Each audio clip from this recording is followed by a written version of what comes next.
Well, hello, everyone. I am Kimberly Williams, the CEO of Absorb Software. Absorb offers its learning management system globally. And as many of you know, the learning management system has become the cornerstone tool to raise awareness about diversity, equity, inclusion, to combat unconscious bias, to provide equal access to knowledge to advance careers, and to facilitate collaboration across an increasingly global and diverse workplace. As a commitment to diversity, equity, and inclusion, Absorb Software partnered with Welsh Carson Anderson Stowe, a leading global private equity firm, to create Allychats, a series of online events to correspond with global DEI days. Thank you for joining us today to celebrate the United Nations International Day Against Homophobia, Transphobia, and Biphobia. 32 years ago today, on May 17, 1990, homosexuality was declassified as a mental disorder by the World Health Organization. On the anniversary of this landmark event, we will hear today from executives who identify as LGBTQ+. Whether you identify as such, are raising a child who does, or want to better understand how you can be an even more effective workplace ally to coworkers who identify as LGBTQ+, this dialogue will be valuable to you. To introduce these talented executives, I welcome Eric Lee. Eric is a general partner and head of diversity for Welsh Carson Anderson Stowe. Eric, tell us about our amazing panelists. Thank you so much, Kimberly. I'm honored to introduce our outstanding panelists and moderator today. Our web invitation included descriptions of each speaker's company, so I'll be brief to save time for the discussion. Jeff Spano is Senior Practice Director at Oracle Consulting. Diane Broccoli-Drinkman is a chemist with Wisconsin Department of Transportation. Judy Eustace is Vice President at United Musculoskeletal Partners. Tarun Kapoor is VP of Digital Engineering Services at Sutherland Global. Suresh Raj is Chief Growth Officer at Virtue Worldwide. Laura Nguyen is VP of Digital Marketing at Intoxilock. Annie Maloney is Chief People Officer at Shields Health Solutions. And Matthew Browning is Director of Premium Support at Plex Systems and Board Chair at Unified HIV Health and Beyond in Michigan. Our moderator, Jordan Templeton, is Client Relations Manager at Absorb Software. Thank you all for participating today, and now over to Jordan. Thank you, Eric, and well, hello everyone, and welcome to our Ally Chat. We have developed some questions for our panelists in advance, but we are also taking questions from participants. If you do have any questions that you'd like to be spoken to today, feel free to drop it into the Q&A chat. To get us warmed up, we are going to do a speed round to start things off.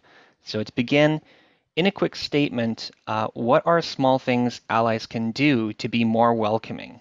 Annie, would you like to begin? Sure. Hello, everyone. I think I feel most welcomed when I'm asked an open-ended question, when someone demonstrates a personal interest in me. I think that's when I feel welcomed. I feel most welcomed when people are inclusive about their language when they first meet me. So instead of saying, do you have a wife? Ask me about, do I have a partner? Do I have a family? For me, one of the most important things is that people simply accept me as who I am and what I am, and drop their expectations of what they think a middle-aged white woman should look like. And I would agree with Matthew. It's about how they go about meeting me for the first time, how they engage me and such. It makes a real difference. Great, I agree with Annie as well, just in terms of asking questions to understand, and also just joining for a DE&I event that might be coming up. That's always great as well. I don't know, I'll build on everything everyone has said, but just from a human aspect, just being socially approachable, knowing that the person is socially approachable makes it so much easier. Yeah, and in a work environment, I think right from the very beginning, even in our interviewing process, asking in the interview open-ended, inclusive questions makes those relationships build right from the very beginning, and lets the candidate know it's safe from day one. Yeah, I would just ditto that. You know, creating a very intelligent and compassionate conversation is a good approach to being a leader. in the industry, right? So just for example, having questions that are gender neutral, having sensitivity to the person in front of you through compassion and intelligence can really create a very inclusive environment where you feel very welcomed. And that's where I felt the most welcomed, is where I was able to open up because of the open-ended questions that were asked, and be able to not feel threatened of my answers, because the person sitting across from me had been rather compassionate and intelligent in terms of asking those questions. Okay, well, thank you, everyone, and thank you, Tarun, for that point especially. So one, as you mentioned at one point, where people would open up, allow you to be more authentic, there's typically one or two people that have kind of been instrumental in those journeys. Jeff, do you have any candidates? Do you have like one or two people that have been instrumental in your journey, and why or how? Sure. Yeah, thank you for asking. For me, I'd have to say my mother was probably my biggest inspiration. I was very fortunate growing up. My parents were very accepting of me. When I did decide to come out, my family was very accepting. My mother taught me how to work hard for the things that I wanted. She also taught me how to plan. That's probably why I'm in consulting and delivery. I tended to overplan things, whether it was which Cub Scout badges I wanted as a child, to, saving money for that, acid wash jean jacket as a teenager. But my mother just always worked hard. She balanced, managing a family, going to school at night to get her bachelor's degree. She had a diverse group of friends, and she was just very welcoming. And, I think that background really helped me to feel proud of who I was, proud of, where I was going in life. And I was never insecure about, asking questions about things that I didn't understand. So I definitely have to say it was my mother who taught me how to work hard and be proud of who I was. Thank you, Jeff. So I guess passing this question along as well, continuing the whole trend of parental figures. Laura, how do we all help raise or mentor children to be comfortable with their gender or their sexual identity?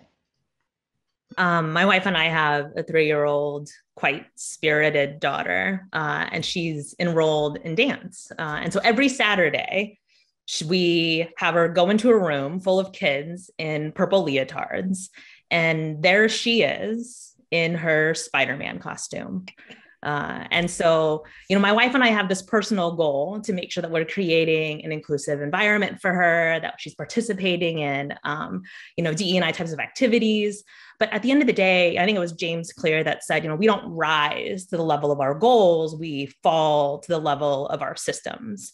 And as we think about the LGBTQ community, I think systems is really the most critical. So we have to find programs, daycares, schools, extracurricular activities that value diversity, equity, and inclusion, as well as self-expression. So, when we're interviewing daycares and schools, we ask them questions around, how is gender and sexual identity included as a part of the curriculum? And even when we, signed her up for dance, one of the biggest things was understanding how do we make sure that, let's say for people of color, that the kids have tights that match their leotards, right? To match the color of their skin. And the fact that they are so welcoming and open to her wearing a full-on Spider-Man costume to dance is really important for us as well. But I also think that it means participating in boards and organizations and supporting teachers who advocate for DE&I. And I know one of the biggest things, and I'm sure we're likely sick of hearing it, one of the most key and critical things that we can do is vote. And so we need to make sure that we're voting for candidates who share our beliefs and are putting in laws that can create a safe space for our kids that can truly be their whole selves. Thank you very much for that. So I guess we have another speed round here, just kind of building off of that, kind of looking towards how can you build an environment that allows people to be more authentic with themselves. What clues do you look for to determine if a company is LGBTQ plus friendly? Annie, would you like to start us off again? Sure. I think because of my background in human resources, I gravitate towards looking at benefits in an organization and whether or not those benefits are inclusive for all couples, regardless of the makeup of that couple. And also that their benefits are inclusive of any of the medical work or procedures that a trans individual would perhaps want to take advantage of. Like Annie, I look at some of that stuff as well. I think it's really important. And I also look to see if a company is on the HRC Equality Index or a similar index that says that they really care about valuing the lives of LGBTQ employees. I've been very involved with civic organizations my entire adult life. And one of the things that really is a key to me is whether or not that person or that organization is involved in pride events or other welcoming type or community events. It's a great one, Diane. And I agree with you. I would look at the company's website, see how active they are in the community. I would also look to see, you know, who makes up their executive team or their board of directors as well. I think the policies and the programs that the organization has in place, visibility, and for sure, one of the questions that I always ask as well is there an employee resource group dedicated to LGBTQ? Those are really important pieces for me to understand visibility and participation. Agreeing with everything and building on just what Jeff just mentioned, and there's a lovely note from Alyssa in the chat about the board directors. I would also add, it's for me, beyond just that level, but you'd also look at the management team level and just the core leadership and key talent. Is there representation, and does that representation have a platform to be vocal about their authenticity? So do they have speaker platforms or ways in which the organization communicates that freedom of authenticity? Yeah, I think definitely having what is public facing, what they put out there, and how proud they are of it certainly shows in an organization, especially for companies who are headquartered in states where not all of the protections are mandated. For them to post that, I think absolutely gives them an extra push. Yeah, and I just want to echo back what Matt was talking about earlier. So I've served with Human Rights Campaign in Chicago, LA, and now in Dallas. And I've been on the board to really work with corporations to establish a community between employee resource groups and those companies that don't have employee resource groups to actively come up on the scale for the Workplace Equality Index, which HRC publishes out. And that's a great resource to find out if your companies, if the companies that you may be applying for or currently working for are actually taking steps to create safe environments across diversity and inclusion. It's also a great opportunity in the community to meet at employee resource group events to find out which companies are leading in that way, because there are certain leaders, board of directors, et cetera, that were brought up that are very, very proactive in leading discussions such as these, in leading change and awareness within their organizations. And being able to network to those employee resource groups really helps us understand which companies are driving change where we feel included. And of course, once again, I think everyone is right. The social media, what companies are putting out there, how well are they engaged in other diverse, social calendars such as Martin Luther King Day and all the other things that are happening around the world. Where are they taking a political stand? Really helps us recognize, which companies are at the forefront. For example, when the bathroom bill in some states was a big issue, a lot of companies here in Dallas gathered together at the American Airlines Center, where they took a stand, in the Wall Street Journal against the bill. And all those companies were listed. And that's a great resource to, acknowledge where I would feel safe, where I would feel encouraged to grow as myself, also as an employee. So there are several tools out there. Hey, Jordan, I'm just going to interrupt for a second and ask a question that was in here. And, maybe Jeff or Judy, you can take this. But, there's been a lot of companies that try to capitalize potentially on, Pride Month, maybe using the rainbow colors, flag in promotional material, but are not really organizations that embrace some of the things you guys have just talked about. How do you tell the difference, and when it's real and when it's commercial, I guess is what I'd say. Kimberly, if you don't mind, I'd just like to piggyback on that. It's a great question.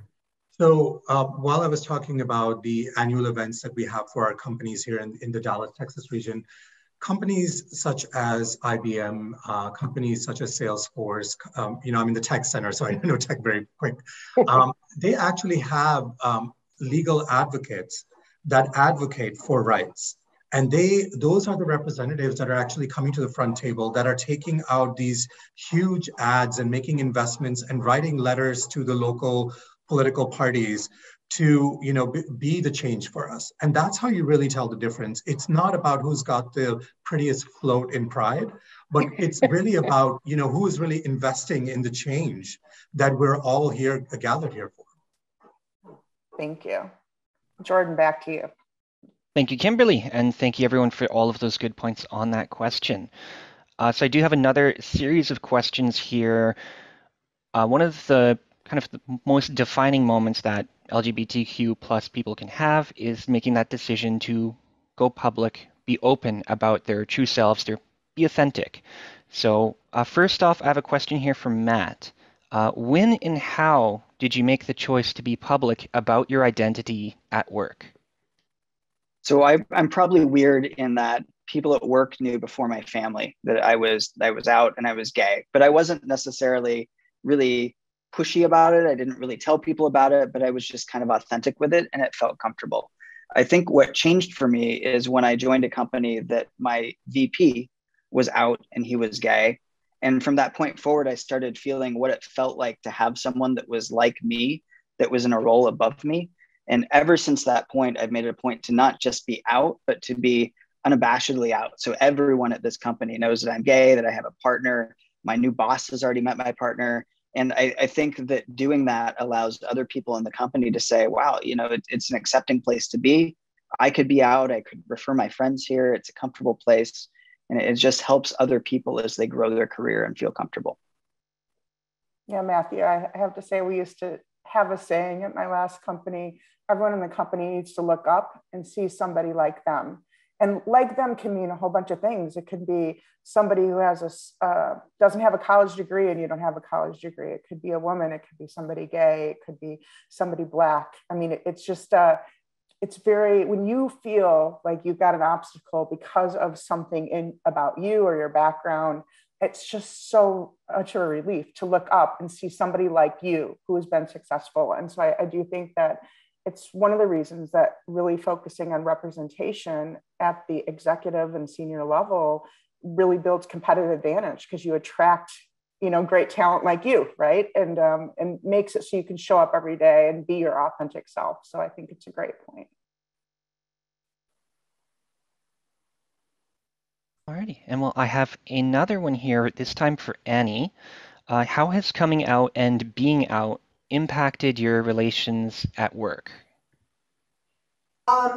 So I think first and foremost, I have been out my entire professional career, starting with my internship in college, which is back when some of you weren't even born. So perhaps the most experienced person here in this panel, but suffice to say, I've never not been able to be authentic and genuine, whether that's good or bad. And I made the decision early on that in every conversation, the ability to be exactly who I am provided me the opportunity to develop richer, more meaningful relationships. And at the end of the day, I think what has inevitably happened is as people get to know you and those barriers are sort of knocked down, we develop one ally at a time in those conversations, in those relationships. I think for me, I have developed extraordinarily rich and lasting, trusted relationships in my career because of being out. And I can't imagine doing it any other way, to be honest. Alrighty, thank you, Annie. Being genuine is very, very important, especially in building those relationships and maintaining them. So I have another question here for Diane. Could you share a time where you felt you were treated differently by others, and how did you overcome it?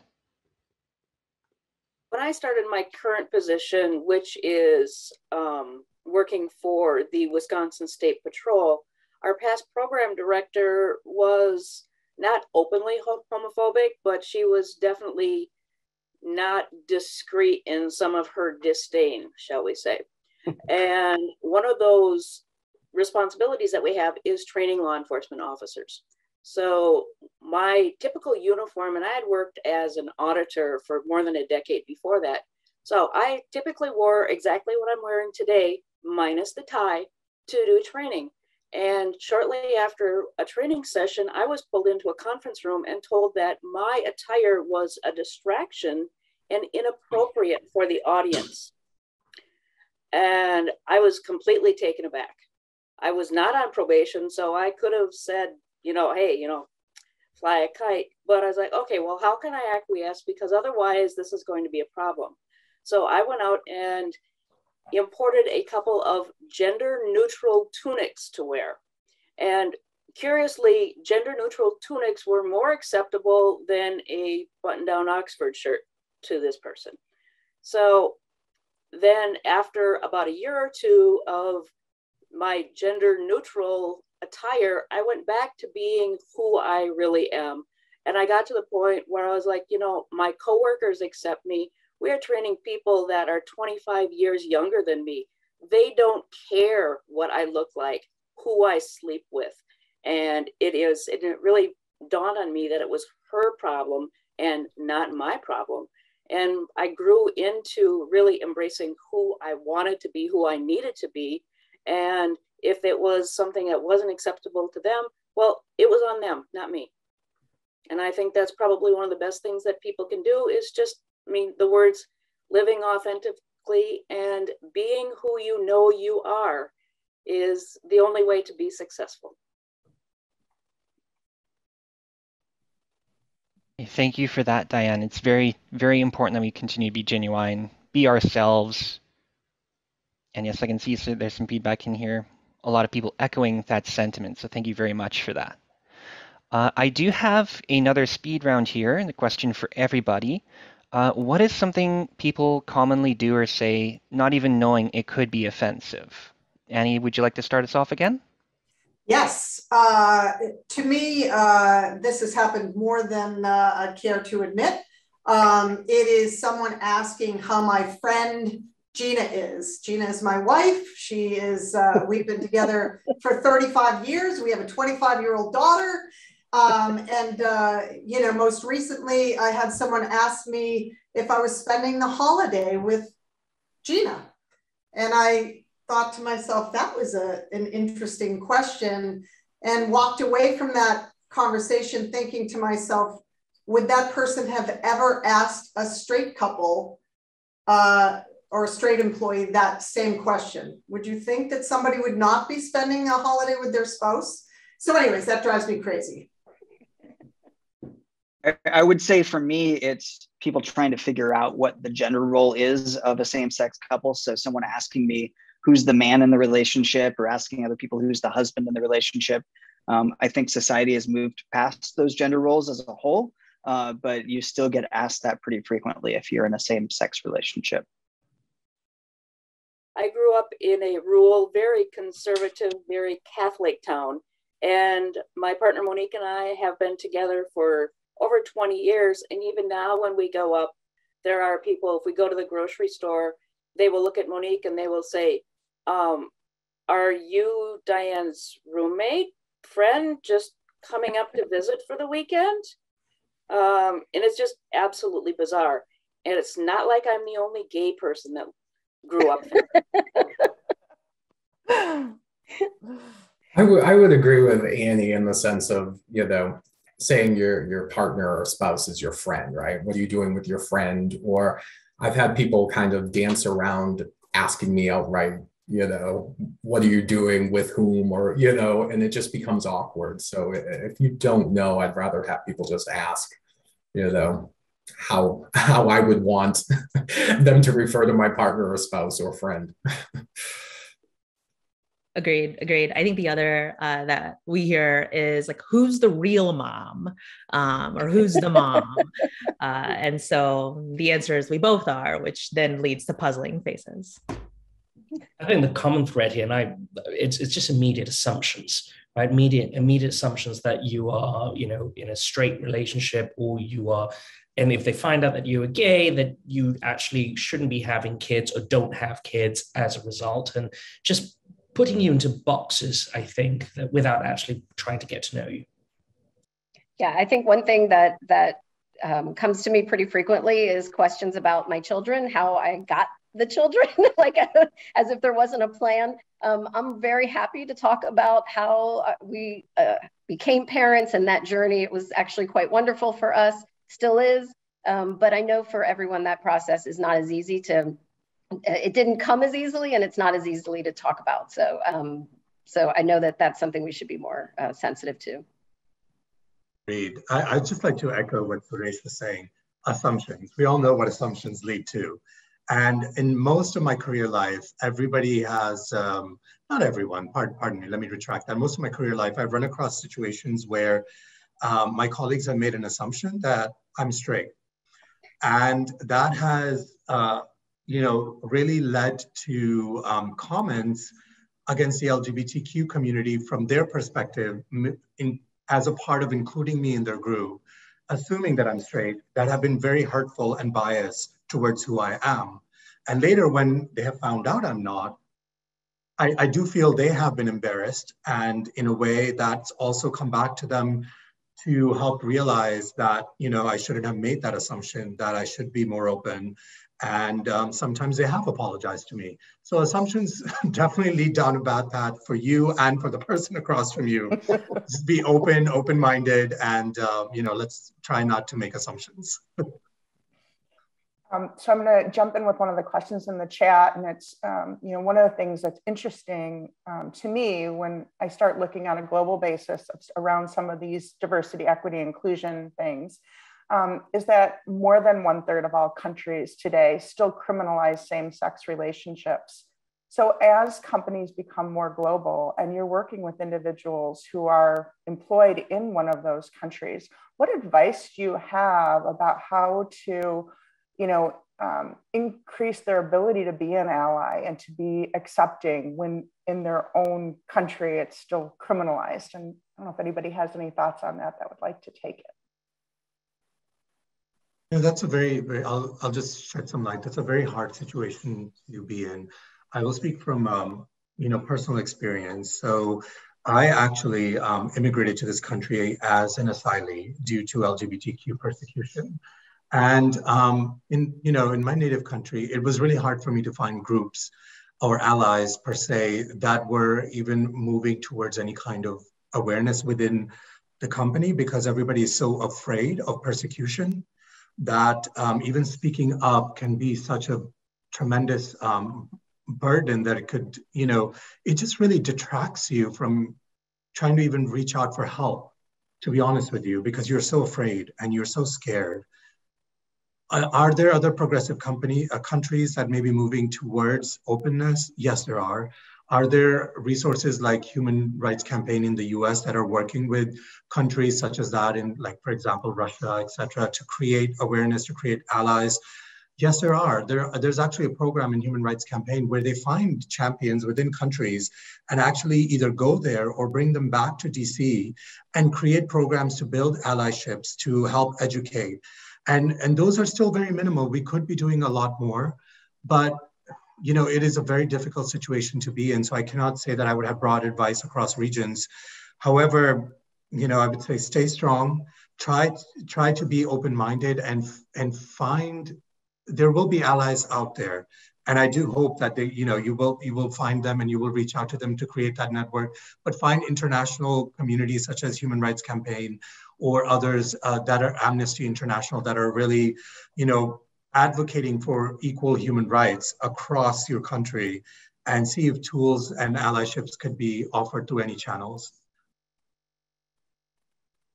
Any advice if you're a US company or a Canadian or a UK company based, but have operations in one of these countries? You know, how do you go about sort of encouraging the employees you have in those countries to be open and accepting of, you know, this as well as other, you know, types of diversity? Any thoughts on that? Yeah, I'm happy to jump in on that. And my roles have always been global, and I've been I was born and brought up in a Muslim country, so I've experienced this firsthand. And beyond just the being intersectional, being an ethnic minority, I'm also LGBTQ. But I find that organizations, particularly having lived in London and now in New York, companies actually create a safe haven. They are a geography, particularly for a global organization. Your brand, your organization is a geography that creates a safe space, and you need to create an environment, and that's through your policies, what you believe in, what you stand for, to allow people to be the authentic self, respecting the local laws within countries, of course, but allowing a safe space for that individual, those individuals, when they come within the vicinity of your building, your operations, your business, to be themselves and not be persecuted for it. That creates a community, that creates loyalty, that creates community. And over time, it influences those who are detractors within the organization themselves to feel like, I now fully understand the challenges those individuals go to. So I think there is a responsibility within companies to take that on and create that safe space, particularly global companies. Yeah, and a lot of global companies will pull out of countries that do discriminate against human rights. And that is a great incentive for a company to build an allyship for their employees that, you know, we stand for you. If your government is not going to respect you for who you are, then we have no business working with your government, right? And it creates tension. It takes away business. It creates a big economic impact. So there are several ways companies can stand up for equality where they shut up offshore offices in countries that don't respect human rights. With your pocketbook, I can hear you saying, Ron, right? Jordan, you want to kick back in? Yeah, I did have a couple other questions here, which actually kind of play well into this topic, this discussion. Suresh, I know you just did a whole lot of talking, but I think this question might be for you again. So what are some of the roadblocks that you have faced individually, and how did you overcome them? Really poignant question. I think I briefly mentioned I was born and brought up in Malaysia. It's a Muslim country, and then emigrated to the UK, became a British citizen over 20 years, and I've been in the US for the last 7 or 8 years. In my entire experience, despite growing up in an Asian country, I experienced racial stigmatism, even within an Asian community itself, because I'm a product of mixed marriage. And for us, when we were born, my brother, sister, and I were always considered tainted blood because we were not pure. So I think for the one thing I've found in terms of roadblock is in my life is just acceptance. And communities tend to put you into a pigeonhole that you can only be accepted if you X, Y, and Z, right? You are a certain race or a certain sexuality, etc. So I think overcoming the racial stigmatism was a key thing. And then at Twitch, learning that I'm, discovering myself and learning that I'm also LGBTQ, and I came right in the middle of this intersectionality. That was a real challenge, particularly from a faith point of view. So I was brought up Muslim and Christian, and that was a massive struggle for me internally. I had to internalize that and sort of, unlearn everything I had learned, and then accept myself, and then move on to actually assimilate myself in communities and understanding that. So I think the driving thing that really helped me overcome that was finding my North Star and who I want to be as a human being, my purpose. I think Hannah Gadsby, the comedian I had the pleasure of meeting some years back at the TED conference in Vancouver, literally had this talk called "What is the Purpose of My Human?" And that was a very powerful question because it makes you introspect so much. And I found that I was going through this journey myself unconsciously. What was the purpose of my human and what was my existence about? And that kept me driving to overcome a lot of these roadblocks.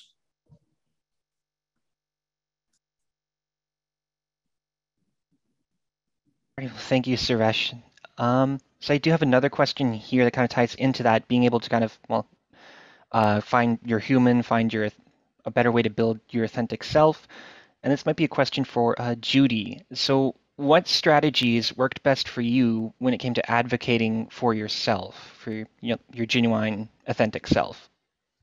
I think if you asked me this question, 20 years ago, it would have been one answer, 15 years ago would have been another, and 5 years ago probably would have been another. So it continues to change, and I've been in very lucky situations where I've been surrounded by wonderful people and always found an ally, honestly. But I think there's been two things I've kept in my toolbox. The first is patience. And that's not something I'm good at. And people who probably are watching this who know me are probably like, that's a lie. Well, I'm not patient at much, but I do think that advocacy is another level of a relationship. And relationships are based on, long-term fundamentals. And that comes over time and nothing happens quickly. And that's okay. So I do think that patience has been one thing that has aided me in standing by certain people, certain policies, and knowing that I can be a long game changer in those, not necessarily quick wins. And then the other is a rule that I have for work, parenting, in all levels really, and I call it my 50-50 rule. And that is, I try to be really passionate, really informed, really data-driven about 50% of the information that I need to know going into anything. And I always leave room for the other 50%. Because I find that if I become too passionate, too well informed, too data driven, I block out someone else's perspective. I don't see them, I don't see their experiences. And it's not to say that those conversations change my opinion on something completely, but I think we have to arrive at something with a much more global perspective, down to the itty bitty things of our day. And having that 50-50 rule allows me to do that. It allows me to really learn something new and know that I can always learn something new. It doesn't mean I become a different person. It doesn't mean I give something up, but it certainly enriches me. And I think if we don't do that, we become guilty of the very thing we're usually advocating against. And so I really try to stick to that 50-50 strategy. Alrighty, thank you for that, Judy. That is all very good advice to have, and I can definitely empathize. If I had to give myself advice 10 years ago, 5 years ago, all of the answers would be very different. I do have a question that has come in from one of the attendees. So, Matthew, I might throw this one your way first, but what things are your companies doing to be an ally to the community? So I would say one thing that's been interesting with us is working for Plex Systems, we were a tiny company. We just got acquired by a big company, so everything will change. But our chief people officer was actually Cheryl before she came to her new company here. But we worked on trying to find ways to build up like our BRG groups, even though we only had a very few gay people and lesbian and trans people at the company. So we really tried to build that up. We tried to start supporting the community, but it's really hard when you're a small company to do that. But I think that even making that effort and being public about that and talking about that in the company made a big difference for people to hear that we were trying to spin something up and that we were starting to move in that direction. What I think made an even bigger difference is when we had a meeting of leaders and we were talking about benefits and what changes there might be. When we talked about maternity benefits, I raised my hand and said, wait. How about we do something about paternity benefits? Because not all of us can just go out and have a kid naturally. And I was really impressed by the leadership team at the time, listening to that and saying, wow, that's a unique perspective, and actually making a change to our benefits because of it. So things like that may seem small and they may be just incremental changes, but when you're a small company, sometimes that's what you have to do. Jordan, could I build on that question? But I loved everything Matthew said. And I think one thing, and I'm just using this as an example, because we put our money where our mouth is. We actually created a manifesto and went public with the manifesto. So we put it in the industry print because we were trying to diversify our talent. And to diversify our talent, we needed to make it a welcoming place. So we created a manifesto called here within Virtue Worldwide, which is part of Vice Media Group. We created this thing called Come Through. And that was a full manifesto that went into some of the big trades within like Adweek and Ad Age and some major publications, where we talked directly with the minorities. So whether it's across race, gender, sexuality, ability, or age, we saw them, we identified them, and we asked them to come and join us because we were building a community that was inclusive. And it's not just about getting bums on seats, but building an infrastructure to bring in lived experiences so that the work that we do within creative advertising reflects the world, which is a world which all of us live in. And I think being very vocal about that really changed, because we don't have all the answers. We're going to learn and make those, learn those answers as we go along, but we need the people on our side to help us build that. I think we have a lot of HR executives on this call listening to this. So who often are in charge of, sometimes the DEI initiatives often fall under that role. Annie, from your perspective, or any of you, maybe Jeff, you work for a bigger company. What kinds of things are you guys seeing that really help a company move the needle on this, and maybe things that people hadn't thought about before? Yeah, I guess what I'll say is look, in this crazy and competitive labor market, the ability to ensure that we are checking every box we can for every individual. And look, this is not just for our community, but for other communities, whether it be people of color or, anyone else that is just wanting to ensure that they are part of a validating, inclusive, welcoming organization. You have to sort of take a look at every aspect of the work that you're doing, whether it's benefits, whether it's, how you portray the organization in social media, how you brand the organization, the policies that you have in place, and whether or not those policies are welcoming and inclusive. So it's a stepping back and taking a fresh look at all of that, I think, is really important for organizations, because quite candidly, we get outdated pretty quick, right, relative to the work that we're doing. And so you've got to constantly be, where are we now, and are we behind? Is there something that we should be offering that we're not? And it's a work in progress. I'm not sure any company is perfect, but boy, you better at least demonstrate your interest and willingness to try to be.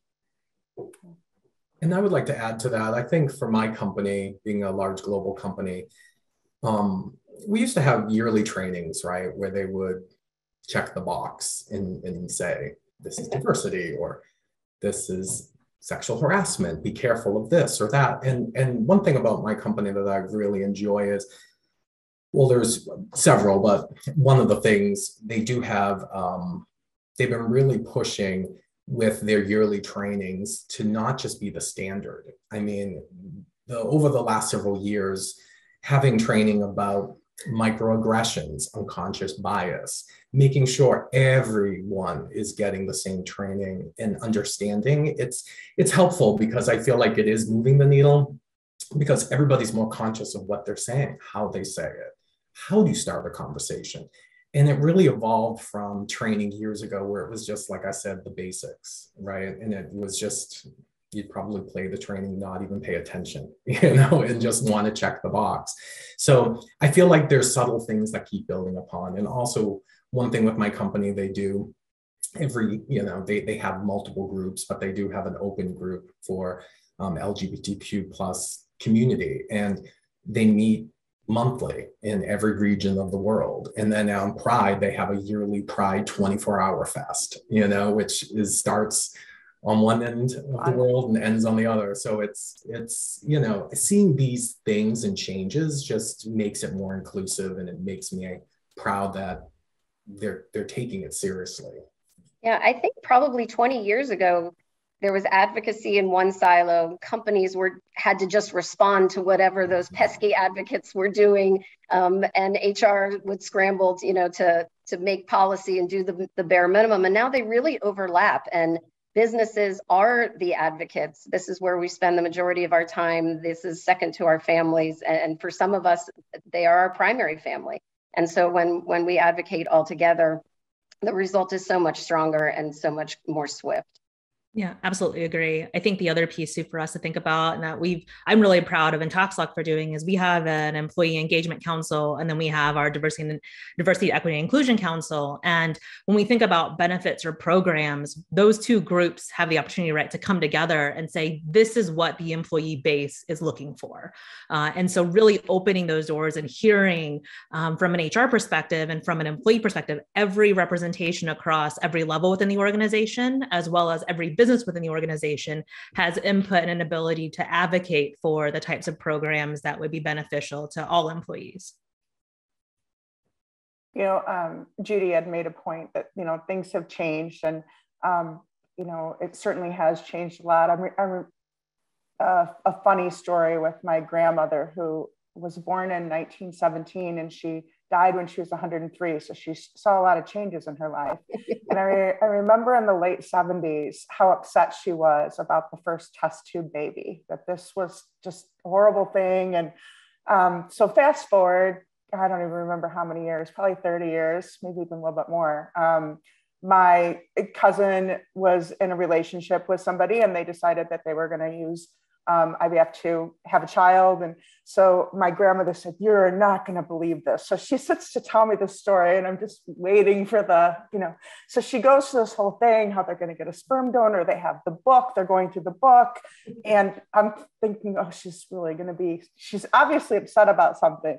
She gets down to the end, and what she's upset about is that they pick somebody Italian. I'm like, oh my gosh, Grandma, do you remember when you were upset about the first test tube baby in the late 70s? You've come a long way if that's what you're upset about. I don't really get why you're upset about the Italian thing, but she's like, well, we're Irish and it should be Irish. So, but I thought it was pretty cool that she had thought it was fine that they were doing it, that they were together, that they're having a child together. I needed to work on the Italian thing. I didn't really quite figure that one out, but, and so I think when we think about how far we have come, and I think, Annie, Diane, you guys were of similar age, and we've definitely seen how much it has changed in our lifetime.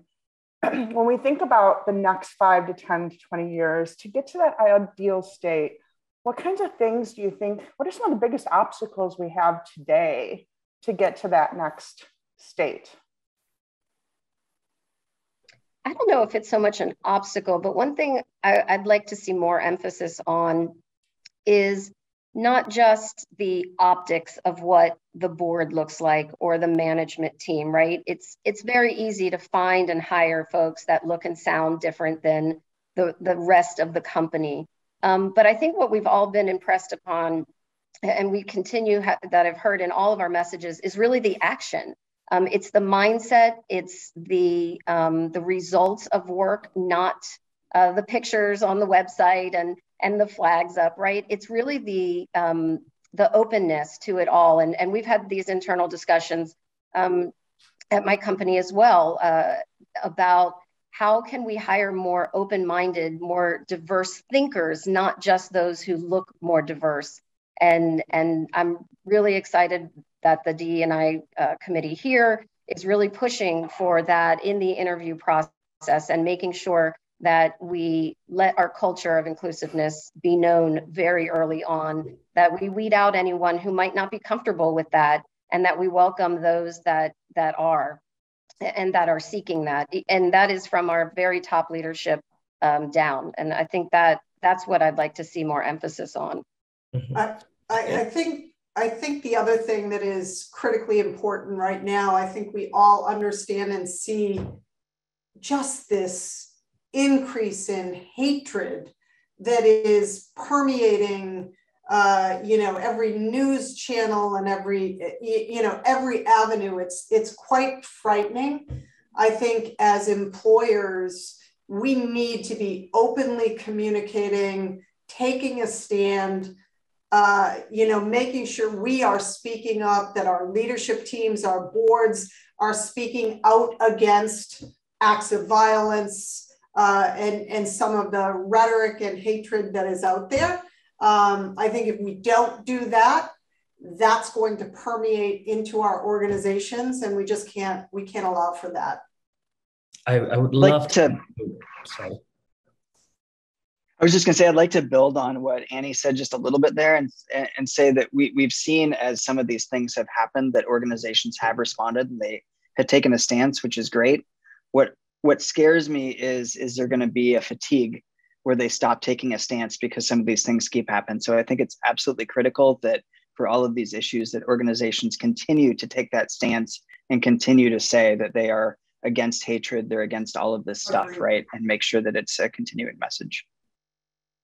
Yeah, I was just going to add that I think action is such a powerful word, Judy. You use the word action, and I may be misquoting, and I apologize if I do, but I recall, and this is more on the gender side, but NASDAQ, for example, a couple of years back, even threatened companies with delisting if they didn't have the right gender representation on their boards, right? And that is a proof of action at the highest level, because it made everybody take attention to that. But the other thing I think I'd love to just impress on all of us, like there's also a generational shift. There's a massive group of younger individuals who are more accepting as well, and they need to be empowered. So if you think about the social platforms, etc., they are going to drive a lot of change. I say, and I'll jump in now when you're talking about the generational changes. I have a niece who I believe is like 12, 13, that pre-teenage, where instead of talking about he and she in the school that she goes to in New Orleans, they simply use gender neutral pronouns. And when I see Chloe, she comes running up to me and she's like, Aunt Diane, I tell everybody at my school all about you and Aunt Monique because people don't realize that there are gay couples that are happy, that have been together for a long, long time. And she lives in New Orleans. So it's not as if she lives in Podunk, Wisconsin. So, I just think it's great. The future has a lot of potential for our community. Yeah, it's really interesting. And Judy and Annie, and Diane, you probably all remember this. You're my age as well. But I remember when the term Ms. came up. And the backlash, and I remember I'd go to play at a friend's house and one of the dads would say, I bet your mom wants to be called Ms. It was like this very derogatory, horrible thing, right? And now we think, oh my gosh, what would we do without Ms.? You don't have to guess whether they're married or single, right? And so I remember a few years ago, we were talking about this trend about schools teaching gender neutral pronouns and so forth. And so I said, well, I told them the story about Ms. And I said, so just remember, that was so controversial back in 1972 or whatever year it was. And so keep an open mind about it and try to remember that, there's really good reasons for doing this. And so I think it's a great point you have, Diane, and thankful that we're starting to teach those kinds of things as well. And I think all of us trying to be advocates for, continuing to learn and grow as a person really helps as well. Jordan, I'm going to turn it back to you for one final question, I think. Alrighty, well, this one did come in from one of the participants watching. So this one is, how do you handle an individual who is against an inclusive environment? We have individuals as we pursue DE&I efforts that take a persecuted standpoint because we are acknowledging diversity in the workplace. So Jeff or Annie, or is there anyone else that would like to take the first shot at that? I'm happy to take a first stab at it. When we think about, especially within our organization, and really when we think about it's diversity of, I think someone said diversity of thought, right? And that means that there are some pieces of, or policies, wherever it might be, that we don't agree on. But that also is the definition of diversity, right? That is the definition of inclusivity, is the recognition that, we all bring different points of view to the organization. And that's the beauty that we can bring within our organizations, within our communities. And by having those conversations and having that dialogue, something I optimistically believe that something positive will come of it, right? That we'll be able to get to a different place. And I think, Annie, you mentioned it's one ally at a time, and it's one conversation at a time for us to be able to do that. And so we might not change all the hearts and minds, but having the diversity of opinion is also the point of, you might have a different opinion than me, and that's the reason why this can work. Yeah, I just want to piggyback on that. I think initially just having that conversation shows that it's an open environment, right? It's an open environment to learn from each other. It's an open environment to be able to embrace differences, to think differently, to just, have a smart, educated dialogue with your colleagues who may not agree with you is actually a really positive sign of diversity. And it can lead to change. And maybe the purpose is not to change their belief, because everybody's entitled to their own belief, but the purpose is to educate them to the organization and its values, and why those values are important for the organization. And as one organization, we must embrace those. So it's a great sign that you can actually have that dialogue, and someone can be open and say, I don't believe in that. And learn from each other and educate each other and move towards, matching up with your organizational values. I think if I may build on that, and completely agree with Laura and Taryn, the values of an organization are incredibly important. So when you create a space that allows diversity of thought, diversity of voices, absolutely agree with that. However, I think the one thing I would caveat against is that space needs to be inclusive, right? So people need to all come and live their authentic lives. You can go outside those doors and be who you want to be and believe what you want to believe, but in the vicinity of the organization, the values of that organization are particularly important, and you need to hold steadfast to that, because otherwise, if that individual doesn't believe in diversity, then they're in the wrong place. It's quite simple. 100%. Well, we're at the top of the hour now. I want to thank you for joining us to celebrate United Nations International Day Against Homophobia, Transphobia, and Biphobia. I hope today's session provided you with ideas and inspiration to raise children, to support people in the workplace, and to overcome obstacles you may face if you identify as LGBTQ+. Please join us on October 10th for our next Ally Chat, where we will convene to discuss mental health, as it is the World Mental Health Day. As we know, mental health is becoming an increased issue in our society across the globe, and manifests itself in the workplace as well. So we'll learn more about how we can help those individuals who face those types of obstacles. So until next time, remember, each of us can be an ally and make each of your companies a better and more inclusive environment. Thanks for joining.